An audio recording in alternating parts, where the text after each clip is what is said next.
সরকার নির্ধারিত দামের ধারে কাছেও নেই রাজধানীর কাঁচা চামড়ার বেচাকেনা। পুরান ঢাকার কাঁচা চামড়ার আড়ত বস্তায় প্রতি পিস বিক্রি হচ্ছে 600 থেকে 800 টাকা। এতে বিপাকে পড়েছেন মৌসুমি ব্যবসায়ী ও বিভিন্ন মাদ্রাসা এতিমখানার দায়িত্বপ্রাপ্তরা।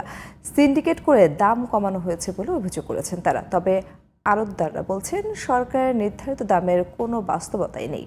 সাজ্জাদ হোসেনের রিপোর্ট। রাজধানীতে এক একটি লবণযুক্ত কাঁচা চামড়ার দাম ন্যূনতম 1350 টাকা নির্ধারণ করে দেয় সরকার। পাশাপাশি কাঁচা চামড়ার দাম বাড়াতে রপ্তানিতে তুলে দেওয়া হয় নিষেধাজ্ঞাও।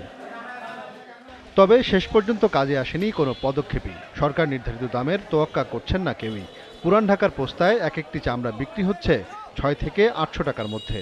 আগের বছরের চেয়ে দাম বাড়বে এই আশায় চামড়া কিনে বিক্রি করতে এসে দিশেহারা মৌসুমি ব্যবসায়ী ও মাদ্রাসা এতিমখানার প্রতিনিধিরা। ব্যবসায়ীদের সিন্ডিকেট ভাঙতে সরকারের কোনো উদ্যোগ নেই বলে অভিযোগ তাদের। অনেক দাম শুনছিলাম, 1150 আর 1350 এই শুনছিলাম। তার মধ্যে সেভাবে কিনলাম, এখন তো লস খেয়ে গেলাম।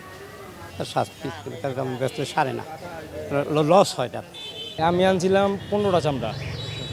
15টা চামড়া মনে করেন আমার কেনা পড়ছিল 700 করে, এখন আমি বিক্রি করে 650 করে। 50 টাকা তো চালানের তেল লস গেছে, যা পরিশ্রম করছে ওটা তো গেছেই। বাজার হইল 600 থেকে 800, এর 900-র মধ্যে, বড় মালের 900, আর সরকার তো বলছে 1100-1300। তো এগুলো কি হইল? তার এই মাল তো নিয়ে যদি আমরা আবার বেচতে হইব না, লবণ দিব, তারপর আড়তদারি খরচ। এরা মানে সিন্ডিকেটের মতো ইয়ে হয়ে গেছে, কিনতেই চাইতেছে না কেউ। 650, মানে কেউ এভারেজে 650, 700 এর উপরে উঠতেছেই না। আড়তদাররা বলছেন সরকারের দেয়া দাম ও রপ্তানির সিদ্ধান্ত অবাস্তব। যৌক্তিকভাবেই চামড়ার দাম দিচ্ছেন তারা। ইন্টারন্যাশনাল মার্কেটের সাথে সামঞ্জস্যতা রেখে এটা বিক্রি কিনে সেল পারচেজ হয়। যদি তাই হয় তাইলে আপনি 1350 টাকা কেন করে দিলে এই মুহূর্তে? কোনো প্রয়োজন ছিল না। এই চামড়াটাকে প্রিজার্ভ কিভাবে করবেন? রাখার মেনটেনেন্স পাওয়ার আমাদের কেউর কাছেই নাই।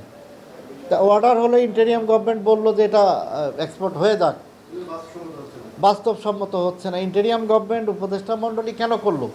এবছর সারা দেশে প্রায় 1 কোটি এবং পোস্তায় 1 লাখ পিস চামড়া সংগৃহীত হতে পারে বলে জানিয়েছেন কাঁচা চামড়া ব্যবসায়ীরা।